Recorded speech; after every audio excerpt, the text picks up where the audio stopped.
I'm a feed lover and I am a documentary maker and radio presenter, mostly for BBC Radio 4. Fee, how do you define achievement?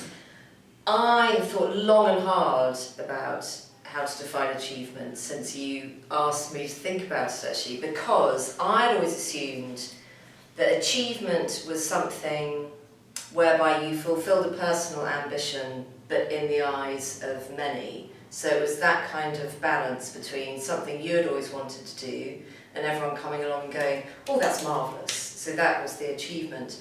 But I've thought about it a lot since you asked me, and I'm not sure that it is so much about that kind of public recognition of what you've done. I think actually achievement is a much more personal, almost kind of inverted thing, where you simply set yourself a target, and the fact that you've done it means that you have attained achievement. But the bit that made me think was, obviously I work in a world where I'm putting out stuff. So in order for me to think that I've done something successful, I actually do have to have someone go like that, or hear it. You know, that's kind of the point of what I do. I think I was expected to have quite a safe and rather unpredictable but stable life. I think that's what my parents wanted from me. My father worked really hard to send us to a fee-paying school. I think it was a real measure of his own success that he could do that. And the school was very academic. I wasn't hugely academic myself, and I think it wanted to send out girls into the world who would just be capable. I remember, that being capable was very much the thing that was expected of us. We weren't expected to shine and dazzle at all. And dare I say it as well, I think we were expected to get married and to do that capably.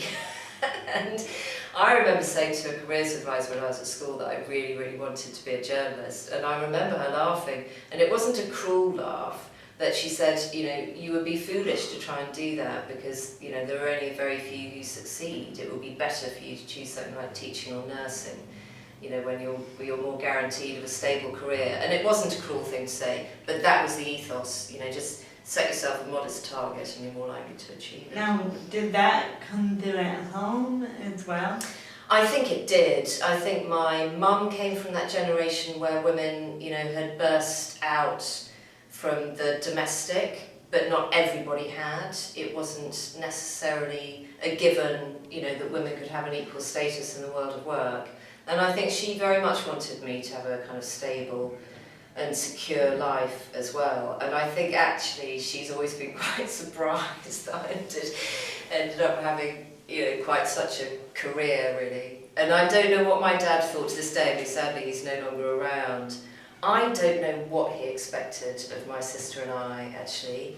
He came from that generation and that place where you didn't talk very openly about feelings at all. You talked for a very long time, about the beginning of the First World War or other historical events involving generals in the army, but you didn't talk about, feelings and hopes and dreams. And I've got no idea whether he expected us to really succeed. In fact, he always told this lovely story that his dad had taken him for a walk along the beach, down somewhere on the south coast. His dad was in the army and he'd come back from India, and they walked along the beach, and his dad said, that's it, you're 18 now, I've got a suit that I can hand down to you, but there's absolutely nothing else that I'll give you. You're on your own in the world. And I think that's jarring for anybody to hear, but I think Dad was always really proud of the fact he'd done everything himself, so that's what he passed down to me. It is. Go and do it yourself. Minus the suit.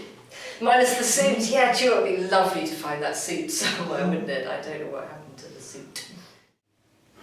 I think we treat successful women who have either chosen not to have a family or couldn't have a family, I think we treat them harshly because we treat them in a different way to how we would treat a man who's decided not to have children or couldn't have children.